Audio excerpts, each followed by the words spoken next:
잠언 11장 23절입니다. 의인의 소원은 오직 선하나 악인의 소망은 진노를 이루느니라. 아멘.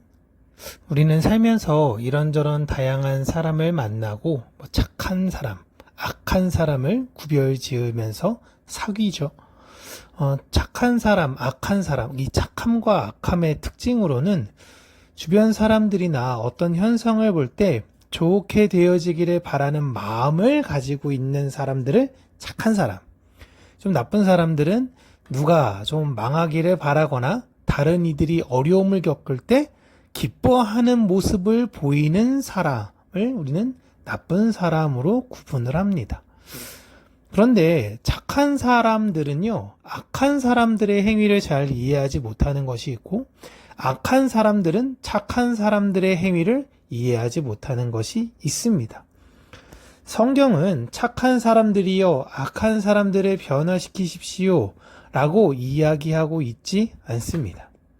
이 세상에 두 갈래의 길이 존재하고 우리는 선한 길, 하나님의 마음을 가진 착한 사람들의 길을 걸어야 한다라는 것을 권면하고 있어요. 이건 전적으로 우리의 선택에 달려있는 것으로 보일 수 있지만 실상 하나님께서 어떤 이에게는 선한 길로 어떤 이에게는 악한 길로 가게 하신다라는 것입니다. 그리고 그것은 태도로 드러나는 것이 아닌 마음에서부터 출발을 한다라는 것인데, 성경에서 가장 악한 행위라고 이야기하는 것, 하나님의 언약을 따르지 않는 것을 이야기하고 있어요. 세상의 사람들이 볼 때 저 사람은 진짜 나빴다, 저 사람은 진짜 이기적이네 라고 할 때 성경에서는 그 사람이 때로는 나쁜 길, 이기적인 길을 걸었다고 해서 정말 악한 행위를 했다라고 이야기하지 않습니다. 하나님의 언약을 대놓고 어기는 착한 사람이라도 그는 하나님 보시기에 악한 사람이 되는 거예요. 오늘 본문의 의인의 소원, 그러니까 하나님의 백성이 가진 마음, 그 마음의 소원, 그 자체가 선이신 하나님을 지향하게 되는 것. 하나님의 뜻을 지키면 그게 바로 선이라는 거예요.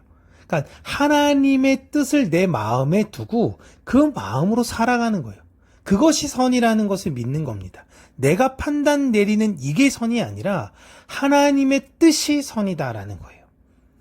그렇게 선이신 하나님께서 그들에게 선을 더 가르쳐 주신다라는 거예요. 그러나 악인의 소원은 철저하게 자신입니다. 그 결과가 어떻게 될지를 성경에서는 또 기술하고 있는데 악인들은 망하게 된다라는 것입니다. 여기에서 잘되고 망하고를 경제적이나 유체적 건강 이런 내용으로만 적용하면 여러분 안 되는 거예요.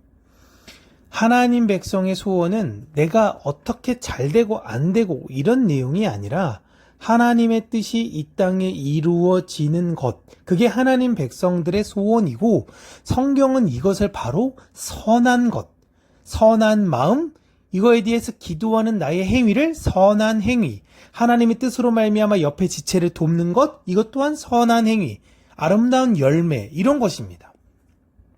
하나님께서 천지를 창조하시고 매일 반복적으로 보시기 좋았더라 라고 하셨는데, 여기에서 좋았더라가 바로 선하다라는 거예요. 하나님의 뜻과 계획대로 되는 것, 내가 첫째 날은 이걸 짓기로 했어, 그럼 이거 짓는 거예요. 이게 바로 선한 것, 하나님의 뜻대로 되어지는 것. 그러나 악인들은 여기에 동의할 수가 없습니다. 그렇게 우리는 이 세상에 사는 악인들을 설득하면서 그들을 이해시키려고 하는 것이 아니라 내 안에 계신 선이신 하나님을 지키면서 이 세상을 살아가는 거예요. 그렇게 이 세상이 볼 때는 그 길들이 너무 넓어 보여요. 하나님 아닌 사람들이 너무 많으니까. 하지만 내가 가고 있는 이 길이 비록 좁은 길이더라도 우리가 우리의 삶의 흔적에서 발견된 하나님의 은혜와 그 열매들을 보면서 우리 앞으로도 이루어질 하나님의 계획과 뜻에 따른 아름다운 열매들을 소망하며 믿음의 길을 걸어가야 되는 것입니다.